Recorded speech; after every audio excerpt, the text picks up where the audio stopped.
बारामतीचा AI ऊस शेती pattern Sharad Pawar थेट बांधावर. माजी केंद्रीय कृषी मंत्री आणि ज्येष्ठ नेते शरद पवार यांनी आज बारामती येथे AI कृत्रिम बुद्धिमत्ता बेस्ड अत्याधुनिक ऊस शेतीची प्रत्यक्ष पाहणी केली.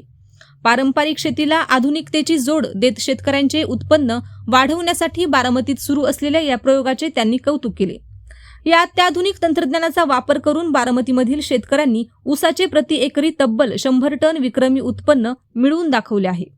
शेती आणि शेतकऱ्यांच्या प्रश्नांची जाण असलेले ज्येष्ठ नेते शरद पवार यांच्या AI तंत्रज्ञानावर आधारित अत्याधुनिक ऊस शेतीची पाहणी दरम्यान समोर आलेल्या महत्त्वाच्या AI बेस्ड शेतीला पूरक ठरलेल्या गोष्टी जाणून घेऊया. पानातून अन्नद्रव्यांचे अचूक शोषण. या तंत्रज्ञानामध्ये ड्रोन आणि सेन्सरच्या माध्यमातून ऊसावर अत्यंत सूक्ष्म पद्धतीने फवारणी केली जाते.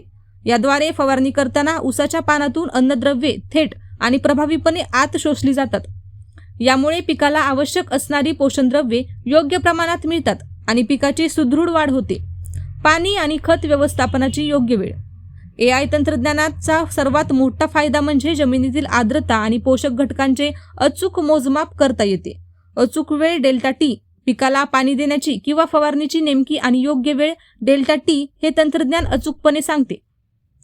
खत व्यवस्थापन. जमिनीमध्ये नेमके कधी आणि कोणत्या वेळी खत सोडायचे याची माहिती सिस्टीमद्वारे मिळते. यामुळे पिकाची अन्नग्रहण करण्याची क्षमता वाढते. खतांची मोठी बचत आणि खर्चात कपात. पारंपरिक शेतीत अंदाजे खते दिल्याने मोठ्या प्रमाणावर खतांचा अपव्यय होतो. मात्र या AI तंत्रज्ञानामुळे ऊसाला नेमकी जेवढी गरज आहे तेवढेच खत दिले जाते. परिणामी खतांची प्रचंड बचत होते आणि शेतकऱ्यांचा उत्पादन खर्च लक्षणीयरित्या कमी होतो. रोपांची एकसारखी वाढ आणि 100 टनांचे उद्दिष्ट. या आधुनिक पद्धतीमध्ये एका एकरात साधारणपणे 4500 रोपांची लागवड केली जाते. AI मॉनिटरिंगमुळे या 4500 रोपांना समप्रमाणात अन्नद्रव्ये आणि पाणी मिळते. परिणामी संपूर्ण क्षेत्रातील रोपांची वाढ अत्यंत एकसारखी युनिफॉर्म ग्रोथ झालेली पाहायला मिळते. पिकाच्या या एकसारख्या आणि दर्जेदार वाढीमुळेच शेतकऱ्यांना एकरी 100 टन ऊस उत्पादनाचा टप्पा गाठणे सहज शक्य झाले आहे. ऊस उत्पादनाचा यशस्वी पॅटर्न. बारामतीचा हा 100 टनी ऊस उत्पादनाचा यशस्वी पॅटर्न राज्यातील इतर शेतकऱ्यांसाठीही मार्गदर्शक ठरेल असा विश्वास व्यक्त केला जात आहे.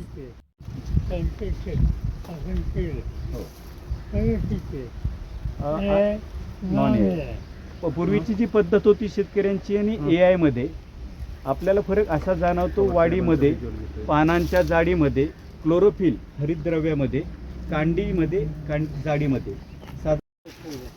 आज साधारणतः आम्ही 10,500 मेसेज पाठवले. 5,000 आणि ते ऑटोमॅटिक जातात. आता ते कसे जातात त्याचं अल्गोरिदम तयार केलेलं आपलं ॲप आहे. कृषक ॲपवरून 5,000 शेतकऱ्यांना ऑटोमॅटिक मेसेज जातात की आज पाणी द्यायचं असेल तर द्या. ते पाणी किती वाजता द्यायचं आणि त्याच्यासोबत खत द्यायचं का नाही. आणि ते खत द्यायचं असेल तर 12-21 असेल, 19-19 का नुसतं कॉपर ऑफ ते पण मेसेज जातो. आणि मग शेतकरी ते रोज अलर्ट. प्रत्येक वेळी आपल्याला पाणी द्यायचं किती, आत्ता पहिल्या फुटामध्ये दुसऱ्या फुटामध्ये पाणी काय आहे आणि त्याला आवश्यकता काय आहे, आजचं टेम्परेचर काय, हे 12 घटकांचा अभ्यास करून आपल्याला मोबाईलवर सांगितलं जातं की आज एवढं टेम्परेचर. महाराष्ट्रामध्ये 42 कारखान्यांच्या माध्यमातून 23 जिल्ह्यामधले 5,000 शेतकरी आपल्याला कृत्रिम बुद्धिमत्ता या तंत्रज्ञानामध्ये आत्ता ॲड झालेले आहेत. ज्याच्यामध्ये आडसाली पूरहंगामी सुरू लागवडी आहेत आणि अजून शेतकऱ्यांची मागणी आहे. आणि हे सगळं करत असताना शेतकऱ्याला पहिलं आपण प्रशिक्षण दिलं, कारखान्याच्या अधिकाऱ्यांना प्रशिक्षण दिलं. आज तिथं हब अँड स्पोक मॉडेल बसवलं. अशाच नवनवीन बातम्या पाहण्यासाठी बारामती वार्तापत्र चॅनलला लाईक करा, शेअर करा, सबस्क्राईब करा आणि बेल आयकॉन प्रेस करा.